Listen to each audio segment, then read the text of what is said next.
भाई की टीम, शफकत रिजवान साहब की टीम, मैं तमाम लोगों का और मेरे पटना हो या दरभंगा हो, इस खुशी को बहुत मजबूत करने में खड़ी नजरे साहब और आने में जरूर ताखीर हुई, लेकिन जो आपका जोश, जो आपकी मोहब्बत, जो आपकी पेशानी में चमक दिखा रही है, ये इस बात का सबूत है कि बच्चा बच्चा जो एक नारा है, बच्चा बच्चा मीर का, असद अकबर की टीम का रात के 9:30 बजे है, लेकिन आपको लग रहा है कि अभी लोग सुबह उठे हैं और मस्जिद से जाकर मुस्लिम के लिए मुस्तैदी से आप हमारे उलमा हजरात हैं और सभी गाँव वाले अलग अलग लोग, ये लग रहा है कि कोई हम अभी जगह हैं और एकदम तरोताज़ा दिख रहे हैं। ये अल्हम्दुलिल्लाह बैरिस्टर असदुद्दीन ओवैसी साहब के नाम की बरकत है, अकबर साहब के नाम की बरकत है। लगी नहीं रहा है कि हम 3 घंटा प्रोग्राम को लेकर आए। मैं हमेशा गुजारिश करता हूँ मेरे हजरात से कि आज हैदराबाद की कामयाबी की सबसे बड़ी वजह सालार मिल्लत, फखरे मिल्लत की जद्दोजहद में अगर सबसे मजबूती से किसी ने साथ दिया तो उलमा हजरात के साथ दिया, हमारे अकादमी ने साथ दिया। हमारा मिलकर हमारे साथ हो जाएगा। मेरा चैलेंज है, अल्लाह ने चाहा तो बिहार के मस्जिद से की कामयाबी से कोई हमारे अकादमी की दुआएं थी, जो मस्जिद से ने लोकसभा में 3 लाख वोट लाया, उसकी मानकर उनकी दुआओं का नतीजा था कि हम किशनगंज बाई इलेक्शन हुए और अल्हम्दुलिल्लाह हमें उसके बाद लोगों की दुआएं काबूल रही और उलमाओं की दुआ, उनकी मदद, उनका साथ रहा, जिसके चलते हम आज मेले जीते। लेकिन हम ये बात कहते हैं कि आप भी बता दीजिए, आपने सभी पॉलिटिकल पार्टी को देखा होगा और जब इलेक्शन नहीं आई होगी तो आप दूसरे भी पॉलिटिकल पार्टी को आपने साथ दिया होगा या मदद की बात कही होगी या उसके हिमायत में आपने बोली होगी। लेकिन दिल पर हाथ रख के हजरत बोलिएगा कि अगर आपके मसाइल, आपके मुद्दे, आपकी आवाज अगर हिंदुस्तान में सबसे बेबाकी से कोई बोलता है तो उसका नाम बैरिस्टर असदुद्दीन ओवैसी है। इस बात की तारीफ आप खुद कीजिएगा, आप खुद कीजिएगा कि कोरोना काल में या गरीबों को या जरूरतमंद लोगों को अगर सबसे बेबाकी सदस्यता टुकड़ा दी, उसने मस्जिद से प्यार मुस्लिम को क़ियादत को खड़ा करने के लिए जिसने अपने आप को समर्पित कर दिया, जिसमें ईमान है, उस शख्स का भी हम शुक्रगुजार है। मैं ईमान साहब का जिन्होंने नीतीश कुमार की और लालू यादव की और तेजस्वी यादव की कुर्सी को ठुकरा दिया, लेकिन ठंडा इमारत का मदद करने ताकि जाहिद साहब आली गोरा पुरान में हो या दरभंगा ग्रामीण में हो या बेनीपट्टी में कोई इमरान हो, कोई नजरे हो, कोई शदाब हो या सुपौल सहरसा मधेपुरा में हो या छपरा सिवान में हो या नवादा जमुई बक्सर में हो, वहाँ पर एक आवाज लगती है कि आज बैरिस्टर असदुद्दीन ओवैसी साहब का बिहार का अगर मुझे बिहार के कोई लीडर, बिहार का अगर कोई नेतृत्व कर रहा है, बिहार का कोई प्रेसिडेंट है, तो उसमें ईमानदारी है, उसमें इखलास है, उसमें खाकसारी है और जिसने ईमान का सौदा नहीं किया उसका नाम आपका ईमान है। और बड़े फख्र से हम कहेंगे अपनी पार्टी के, वो मेरे पार्टी के अध्यक्ष हैं और पार्टी को मजबूती से चला रहे हैं और इंशाअल्लाह ये कारवां सीमांचल से मिथिलांचल, मिथिलांचल से चंपारण, चंपारण से मगध, मगध से सारण, सारण से भागलपुर प्रमंडल, पटना प्रमंडल पहुंचते शाहबाद बिहार का 38 जिला में 40 लोकसभा, 101 अनुमंडल, लगभग 8,500 पंचायत में आज बच्चा बच्चा बैरिस्टर असदुद्दीन ओवैसी साहब का नाम ले रहा है।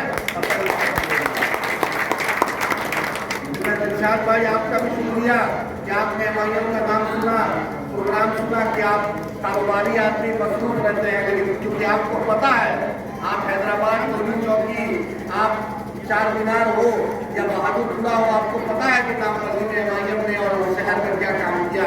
इस मोहब्बत से आप यहाँ खड़े हैं कि नहीं, जो हैदराबाद में सदर साहब ने, बैरिस्टर साहब ने काम किया, जो अकबर साहब ने काम किया, वो चाहते हैं कि दिल में एक तड़प है कि मिथिलांचल में भी वो काम हो, सीमांचल में हो रहा है तो मिथिलांचल से भी 2-4 MLA जीत कर जाए, MP जीत के जाए।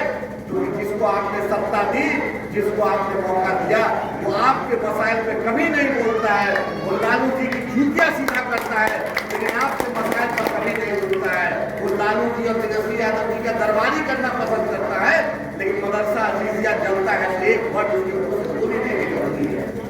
कल ईद के दिन ज़हीरुद्दीन साहब मरहूम 55 साल के एक ज़ईफ आदमी का मॉब लिंचिंग हो जाता है, लेकिन नीतीश जी और तेजस्वी यादव जी के मुंह से गोली नहीं निकलती है, क्योंकि हम नुमाइंदा जब चुनते थे तो हम गुर्दा और बहरा चुनते थे। आज बैरिस्टर असदुद्दीन ओवैसी साहब ने एक बेबाक आवाज दी है, जिसका नाम अख्तर ईमान है, जिसका नाम जाहिद है, जिसका नाम नजरी साहब है, नजरे साहब है, जनाब साहब है, नजरे साहब है, शफकत साहब है। नौजवान ने आज गिरा उठा दिया। कुछ लोग बोलते हैं कि आप, कुछ लोगों ने जाहिद भाई ने कहा कि हम खानदानी कांग्रेसी। अरे मुझे समझ में नहीं आया, खानदानी कांग्रेसी कैसे हो भाई? हम तो आदम की औलाद हैं। कांग्रेस तो 1885 में आई, आदम की हम औलाद हैं। हम तो इब्राहिमी है, हम तो हुसैनी है, हम तो हजरत अली को मानने वाले हैं, हम तो उस नबी का सदका लेने वाले हैं। तो हम कांग्रेसी कैसे हो गए? कांग्रेस को पैदा हो 125 नहीं हुआ और हम अपने आप को कांग्रेसी बोल रहे हैं। कोई अपने आप को आरजेडी बोल रहा है, कोई जेडीयू बोलता है।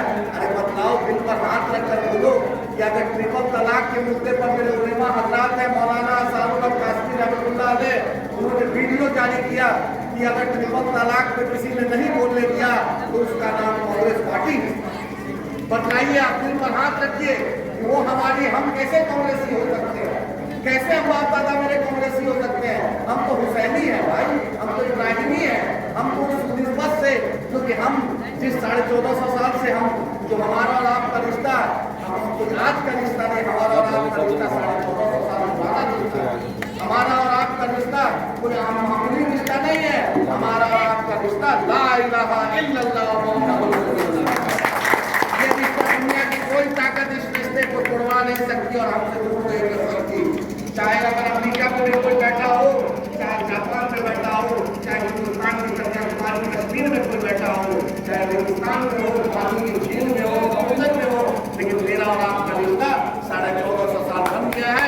उसी के रिश्ते को विकास पर इसको कोई नहीं खत्म कर सकता। आप बोलिएगा लालू जी को हमने इतना साथ दिया, तो हम लालू जी ने इतना आपकी आवाज की, लालू जी जेल चले गए, ये हुआ है। शफकत रिजवान साहब जब भाषण कम करते हैं, आप ही बोलिए।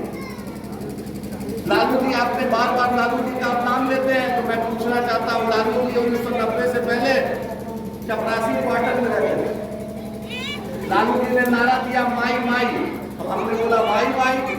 हमने आपको चीफ मिनिस्टर बना दिया, हमने आपके अहलिया को चीफ मिनिस्टर बना दिया, हमने आपके साले साहब को एमपी बना दिया, हमने आपकी बेटी को एमपी बना दिया, दोनों बेटा को हमने रोजगार दिया। एक नहीं भी मैट्रिक पास किया उनको भी डिप्टी सीएम बना दिया, एक 12वीं पास है उनको भी मंत्री बना दिया।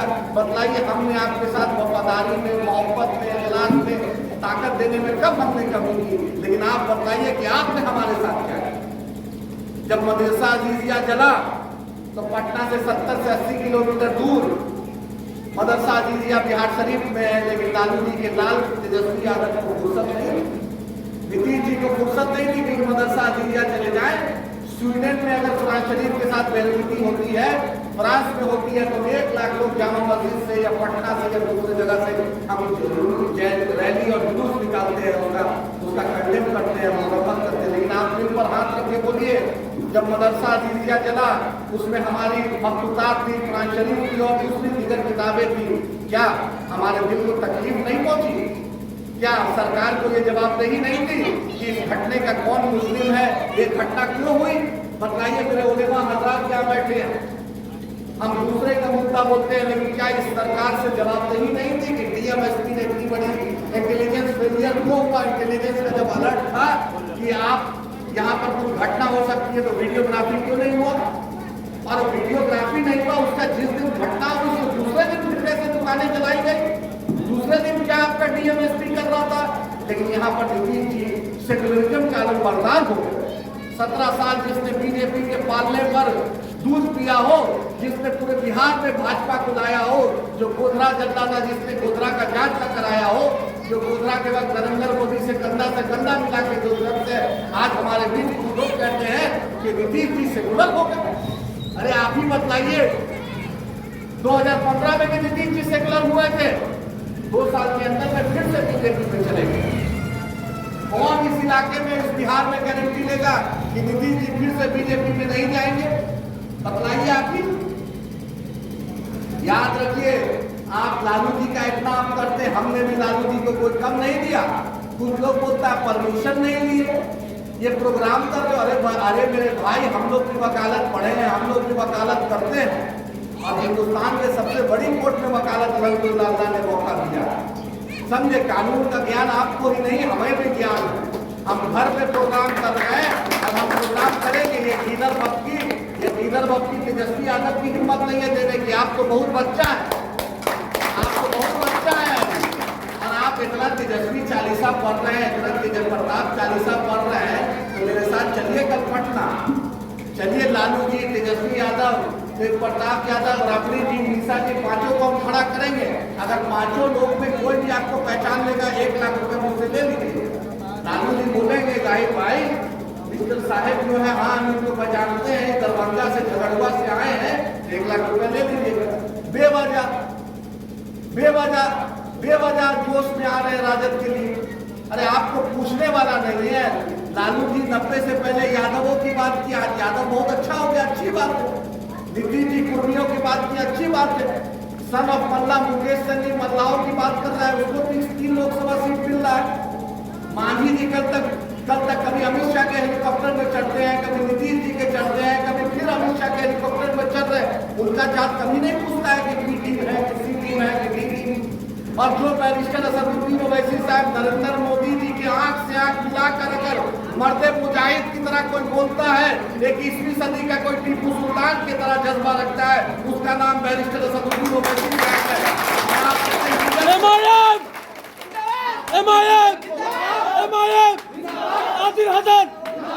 लीडर को वीकिंग बोल रहे हैं आप अपने लीडर। आपने अगर वीकिंग और सीटिंग का साबित कर दिया तो राजनीति से हम संन्यास ले लेंगे, नहीं तो आपका चुनाव में आपके खिलाफ खड़े होंगे और हम आवाम की अदालत में जाएंगे। के साथ है क्या जो अपनी बेटी की शादी को घर में हैदराबाद में जो पार्लियामेंट में आपकी वकालत कर रहा है, उस बैरिस्टर असदुद्दीन ओवैसी साहब के साथ है। जो कोरोना में करोड़ों रुपए की मदद की, उस अख्तर ओवैसी साहब के साथ है। कि मॉब लिंचिंग के मुद्दे में अख्तर उस्मान साहब के साथ है। 3 लोगों के साथ है जिनका शुरुआती झूठ से है। आप बताइए, आप लालू जी को बोलते हैं, हम भी इज्जत कर देते थे। जब गांव में एक अख्तर साहब हमेशा बोलते हैं कि गांव में फूफा है, फूफा अगर दरोगा है, मामा अगर इंस्पेक्टर है, चचा अगर डीएसपी है और बाप अगर मजदूर है, तो बाप अगर आपका बाप अगर चचा मर जाए तो क्या बच्चा यतीम कहलाएगा? मामा मर जाए तो बच्चा यतीम कहलाएगा? बच्चा यतीम होता है बाप के मरने के बाद। आज मांझी जी का लीडर कौन है बताइए? कौन है मांझी जी का लीडर? बोलिए, मैं पूछ रहा हूँ आपसे से। आज मांझी बिरादरी का कौन लीडर है? बोलिए,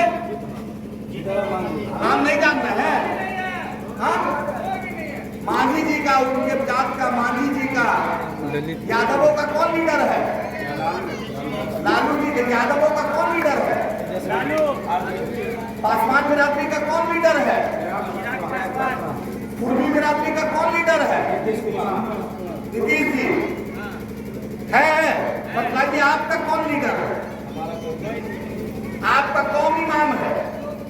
आपका कौन लीडर है? जिस कौम को कहा गया कि अगर 2 आदमी सफर में चलो तो एक को अमीर चुनो, जिसको कहा गया आते अमीर करो, जिसको कहा गया अगर 3 आदमी है तुरंत एक को इमाम मान लो, कहीं पे जाओ आते अमीर करो। जिस कौम को अल्लाह ने अशरफुल मखलूकात बनाया, जिस कौम को इतनी समझ दी, उसका कोई लीडर नहीं है। आज मल्ला का लीडर हो गया, आज पासवान का लीडर हो गया, यादव भाई का हो गया, कुर्मी भाई का हो गया, कुशवाहा भाई का हो गया, लेकिन हमारा और आपका कोई लीडर नहीं है। कब तक दूसरों का झंडा डोलिएगा? कब तक दूसरे का आप झंडा डोलिएगा? कब अपने घर को मजबूत कीजिएगा? कब अपने सियासत में अपने लोग को मजबूत कीजिएगा? उर्दू टीवी की बहाली 10 साल से रुकी हुई है, रिजल्ट नहीं आया। न नीतीश जी को फिक्र है और भाजपा तो हमारी खुली दुश्मन है। न राजद को फिक्र है, न कांग्रेस को फिक्र है। हम सोए में मदरसा शमशुल हुदा में बहाली नहीं, हम चुप है।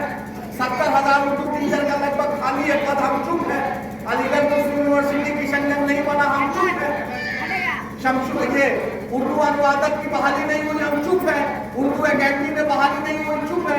उर्दू मशावरती बोर्ड में बहाली नहीं हुई, हम चुप है। हज कमेटी में बहाली नहीं हुई, हम चुप है। क्यों भाई, जिंदा कौम क्यों चुप रहेगी भाई? आखिर अपने मसाइल को हम बोलेंगे ना, अपने मुद्दे को बोलिएगा ना, अपनी बात को रखना पड़ेगा ना। जब दूसरा नहीं सुनेगा, 90 से पहले यादव भाई की क्या स्थिति थी बताइए। आज लालू जी ने यादव भाई को इतना आगे किया कि आज कोई ब्राह्मण बुनियाद बैठता है तो उसके बगल में यादव भाई बैठता है। जाकर 90 से पहले पूछिए, बहुजन समाजवादी पार्टी उत्तर प्रदेश में बहन जी की पार्टी, काशीराम जी की पार्टी थी, दलित बिरादरी का क्या हाल था। आज बहन जी 4 बार चीफ मिनिस्टर बनती है, उनके लोग आज IAS IPS है, उनके लोग पहली कुर्सी पे बैठते हैं। लेकिन हमारे लोग को क्या दिया जाता है? पीछे की कुर्सी दिया जाता है। भाजपा हराओ, भाजपा हराओ। क्या भाजपा को हराने का सिर्फ जिम्मा मुसलमानों का है? भाजपा सिर्फ मुसलमान के साथ नहीं नफरत करती है। भाजपा की गलती है, महंगाई हुई तो महंगाई में हिंदू हो मुसलमान हो सबको तकलीफ होगा। आज रोजगार नौजवान से छिन गया है। क्या सिर्फ मुसलमान रोजगार में आते थे? बताइए, आज हिंदू भाई को भी रोजगार नहीं मिल रहा है। आज पेट्रोल 110 रुपए मिल रहा है, टमाटर 100 रुपए से ऊपर मिल रहा है, लेकिन हम चुप है क्योंकि भाजपा ने सीख लिया है अंग्रेज की पॉलिसी, हिंदू और मुसलमानों को बांट दो और उसके बाद राज करो। 10 साल हो गया। लेकिन अभी जलाल भाई ने कहा, हमने सुना था बहुत हुई, तो हमने सुना था अच्छे दिन आने वाले, लेकिन ये अच्छे दिन तो दिखे नहीं। लेकिन वो इतना गांव में आज पूरे बिहार ही नहीं देश में चर्चा है, अच्छे दिन आए नहीं, ये तो बात साबित हो गया। लेकिन ये बात साबित हो गया, लेकिन ये बात तय भी हो गया कि अब मोदी जी जाने वाले हैं, विदाई का वक्त आ गया है, अब मोदी जी जाने वाले हैं। चर्चा ही है, 9.5 साल हो गया। कोई हिंदू से पूछ रहे हैं, उसको भी कुछ नहीं मिला, मुसलमान से पूछ रहे हैं, उससे भी नहीं मिला, दलित भाई से पूछ रहे हैं, उसको भी नहीं मिला। लेकिन इनको तो मिला, इनको तो जो मिलना है मिल लिया। चार्टर्ड प्लेन मिला हुआ है, बेहतरीन गाड़ी है, 50 एकड़ में बंगला है, शान शौकत से जी रहे हैं, हम लोग को लड़ा रहे हैं, जी रहे हैं। आपसे इसलिए जाहिर भाई और आपकी टीम का शुक्रिया, याद रखिए, आप अपनी क़यादत को नहीं खड़ा कीजिएगा। जैसे चौराहा पे अगर कोई आता है, चौराहा पे आएंगे हम तो लोग पूछेगा मुखिया जी का घर कहाँ है, तो नौजवान से पूछिएगा, इसी नौजवान से, इधर नौजवान इधर, अरे यही शर्माओगे, इसी में तो रह गए, डराओ एक आदमी,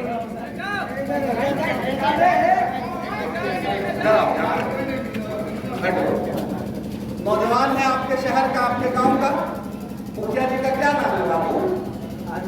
हाँ, आदिल मुखिया। आपकी क्या नाम है? मस्जिद के इमाम साहब का क्या नाम? नहीं मालूम। काली जुनैद साहब।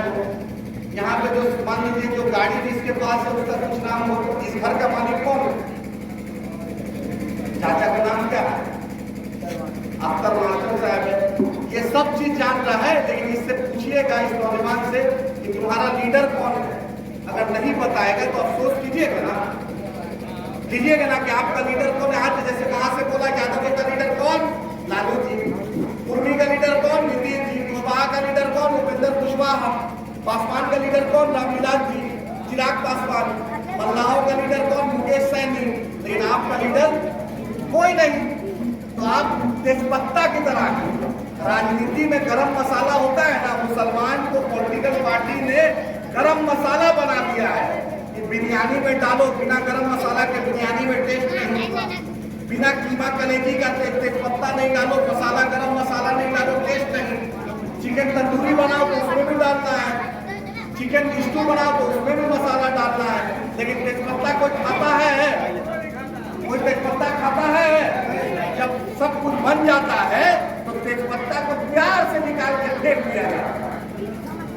आपके घर बारात आती है, बैंड बाजा से बहुत बारात आई पूरा अच्छे से, तो कभी बैंड बाजा जो बजाता है उसको कभी आप घर में बैठाते हैं कि दूल्हा को बैठाते हैं? किसको बैठाते हैं? दूल्हा को। बैंड बाजा जो पूरा 2 घंटा से कर रहा है उसको बोलते हैं आगे बढ़ जाओ बाबू, आगे बढ़ जाओ बाबू। अब दूल्हा के इस्तकबाल के लिए उसको गुलाब जल छींटते हैं, माला पहना रहे हैं। अभी बोलिए हम आपके यहाँ आए, मैं आपके यहाँ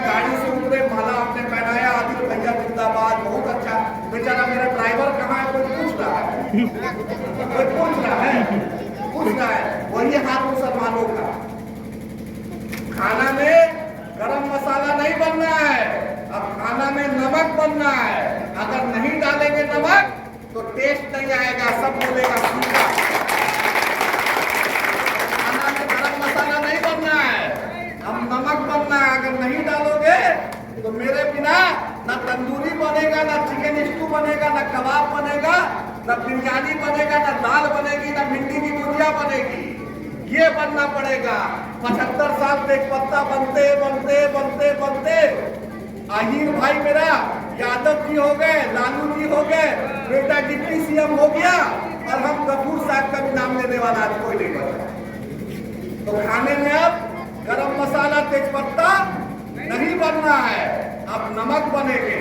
मेरे अगर इज्जत से डालोगे, ज्यादा भी डालोगे तो फिर हम मेरे साथ अगर ज्यादा डाल दोगे, मेरा ज्यादा इस्तेमाल करोगे, फालतू का इस्तेमाल करोगे, मेरे मेहनत को अगर ज्यादा ज़ाया करोगे तो खाना में टेस्ट नहीं होगा।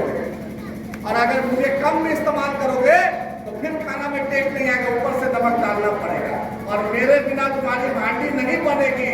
आज से अहद कर लीजिए कि अगर हमें इज्जत नहीं मिली, हमारी क़यादत नहीं खड़ा की, और हम अपने आप को मुत्तहिद नहीं करेंगे, हम किसी के साथ नहीं रहेंगे। मेरे अगर इज्जत दोगे, एहतराम दोगे, आज 18 पार्टी की मीटिंग होती है, उसमें सब लोग आते हैं, लेकिन आपके लीडर बैरिस्टर असदुद्दीन ओवैसी साहब को नहीं बुलाया जाता है। आज दलितों के लीडर मायावती जी को नहीं बुलाया जाता है। सबसे ज्यादा जुल्म मेरे साथ होता है, ज्यादती मेरे साथ होती है।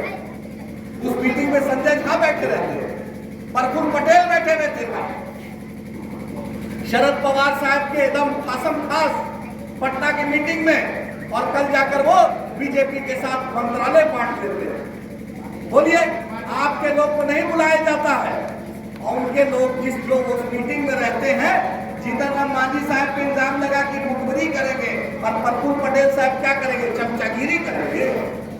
क्या करेंगे बताइए? इसलिए आपसे इस रात की तारीख में आपसे यही बोलने आया हूँ, अपने दिल पर हाथ रख कर बोलिए।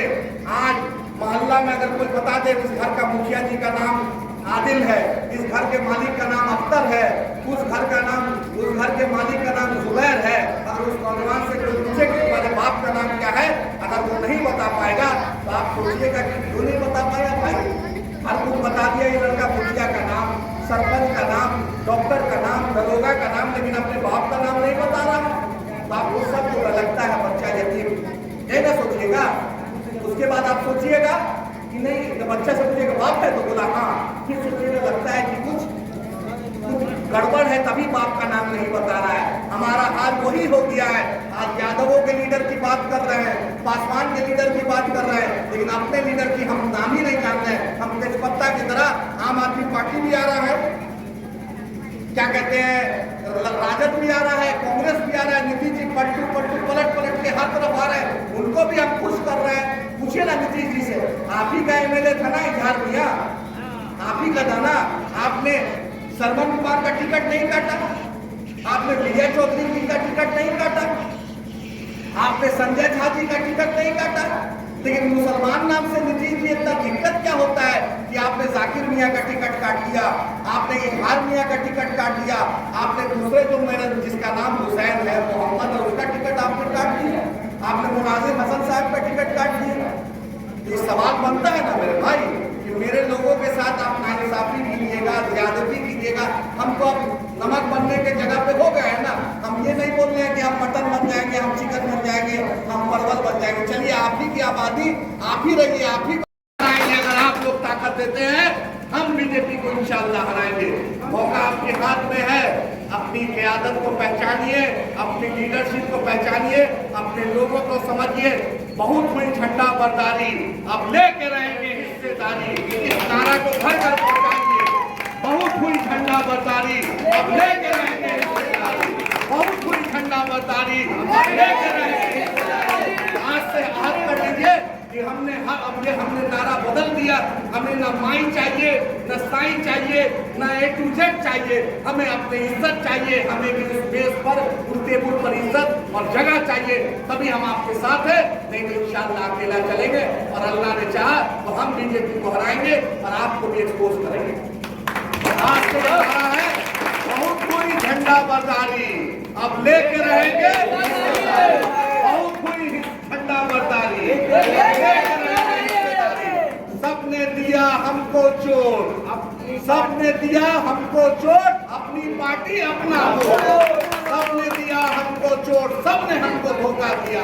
आज से इस जगह से, दरभंगा की इस मुकद्दस सरजमीन से, झगड़ुआ की सरजमीन से ऐलान कीजिए कि सबने दिया हमको चोट, अब अपनी पार्टी अपना वोट, अपनी पार्टी अपना वोट। अपनी क़यादत को खड़ा करेंगे।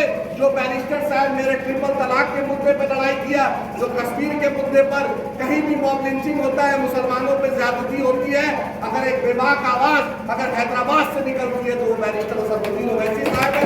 हम अपने लीडर को मजबूत करेंगे और अल्लाह ने चाहा अगर आप लोग मुत्तहिद हुए तो बहुत हुई झंडा बरदारी अब लेके रहेंगे, बहुत हुई झंडा बरदारी। मेरे चचा लोग हैं, मेरे चचा जो लोग हैं, आप ही बताइए क्या नहीं चाहते आने वाले मुस्तकबिल में अच्छा स्कूल मिले?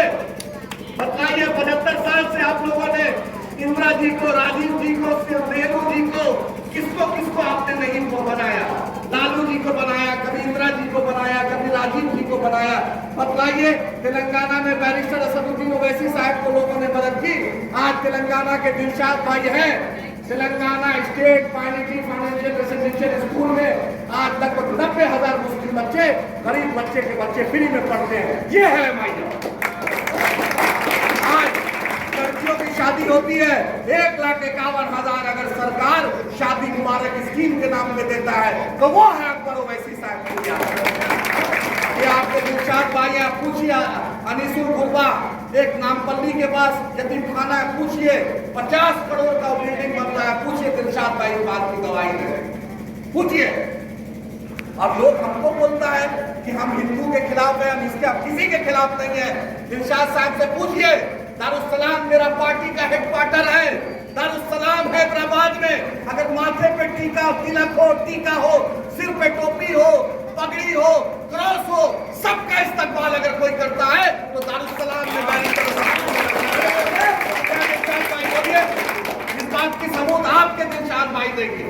हैदराबाद में दारुस्सलाम कोई भी चले जाए, किसी भी मजहब का, किसी भी मकतब फिक्र का वो आदमी हो, दारुस्सलाम पहुंचिएगा तो इस बात का एहसास होगा कि एक लीडर बैठा है जो अपने नबी को मानने वाला है। क्योंकि हम लकुम दीनकुम वलिया दीन को जानते हैं, हम जानते हैं ला इकराह फिद्दीन को, कि तुम्हारा धर्म तुम्हारे लिए, मेरा धर्म मेरे लिए। ला इकराह फिद्दीन, दीन में कोई जबरदस्ती नहीं, धर्म में कोई जबरदस्ती नहीं। हम किसी धर्म को जबरदस्ती नहीं बोलते हैं कि तुम मेरे पास आओ। हम कभी नहीं किसी को बोलते हैं कि पाकिस्तान चले जाओ, कि बांग्लादेश चले जाओ। ये भाजपा के मुंह से पाकिस्तान हमेशा निकलता है। तो नवाज शरीफ क्या बिरयानी मोदी जी खाने जाते हैं और जिन्ना के मजाक में फातिहा अडवाणी जी पढ़ते हैं। हमारा रिश्ता पाकिस्तान से न था, न है, न कभी इंशाअल्लाह जन्म का है। हमने 1947 में हमने अलग कर दिया, मुझे कोई मतलब नहीं। हिंदुस्तान ये मेरी मुकद्दस सरजमी है, इस सरजमी को बुलंदी पे ले जाना हर हिंदुस्तानी मुसलमान का फर्ज है। हम इसको बुलंदी पर ले जाएंगे। इसके लिए हमारे बाप दादा ने कुर्बानी दी। फौजले हक खैराबादी से लेकर वीर अब्दुल हमीद तक जब भी देश को जरूरत पड़ी हमने अपना जान दिया और आखिरी नस्ल को बोलकर जाएंगे कि हुक्कुल वतनी फर्ज है, अपने देश के लिए मरो और हिंदुस्तान को बुलंद करो। यही है हमारी आपसे फिर से नौजवाना गुजारिश है कि जवान नौजवानों को सरपरस्ती दीजिए। आपने 75 साल सबको देखा, तेजपत्ता मत बनिए, नमक बनिए। मुझे याद है, अल्लाह को यकीन है, नियत में इखलास है, अल्लाह की मदद आएगी। हम लोग 313 से यहाँ पहुंचे हैं। अगर नियत में इखलास रहती है तो अबाबील की मदद आती है।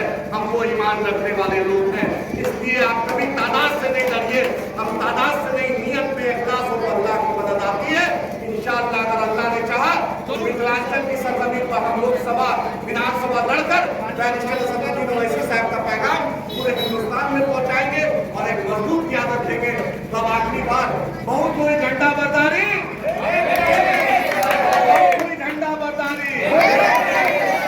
सबने दिया हमको चोट, सबने दिया हमको चोट। और आपके बीच अपनी क़यादत को मजबूती, किसी को भी शक हुआ है आपके बीच भाषण से देने नहीं आएंगे। जरा सा भी शख्स हुआ है उससे सवाल कीजिए, आपको सवाल देने के लिए मैं खड़ा हूँ, जवाब दूंगा, आपको मुतमईन करूंगा, तभी इस सरहदी से जाऊंगा। अपनी क़यादत को पहचानिए, पतंग साहब को मजबूत कीजिए, अख्तर साहब को मजबूत कीजिए और इन जाहिद साहब और पूरी टीम को सबको सरपरस्ती दीजिए और अपनी क़यादत को मजबूत कीजिए। बहुत बहुत शुक्रिया। बिल्कुल सही बात बोल रहे हो। नहीं, आप पूछिए, कोई भी पूछे, जाके आपको जवाब देना पड़ेगा। बिल्कुल इसमें काटने वाली बात नहीं है। नहीं, आप पूछिए,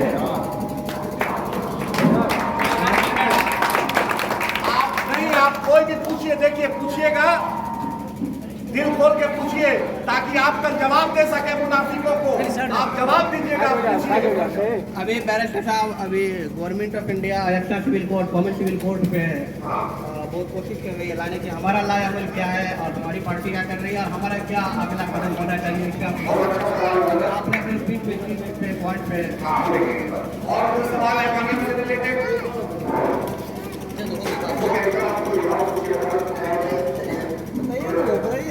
लोगों को बताइए कॉमन सिविल कोड है क्या। कोई भी सवाल मीटिंग सीटिंग लोग होता है, देखिए तकल्लुफ मत कीजिए, पूछिएगा, क्योंकि आपको कब जवाब देना पड़ेगा। 10 लोग आपके बीच आएंगे, आपको जवाब देना पड़ेगा। हम डॉक्टर हैं, दवा हम बताएंगे ना, जवाब नहीं दूंगा ना। मेरी पार्टी की वकालत करने आया हूँ। अगर आप सवाल दिल में जरा सा भी राय के बराबर है, बिना तकल्लुफ के पूछिए। आपसे दबाना मेरी गुजारिश है कि आप पूछिए ताकि मैं जवाब दूँ और आप इत्मीनान होइएगा, ताकि आप दूसरे से मजबूती से रहिए। बहुत बहुत शुक्रिया। सबसे बढ़ के जवाब है ला इलाहा इल्लल्लाह मुहम्मद बहुत बहुत शुक्रिया। अब आपकी इस गांव के सब लोग एमआईएम हैं? सब हाथ उठा के बोलिए तब। हाँ, वो तो बोलेंगे। सिविल कोर्ट पे सब एमआईएम है।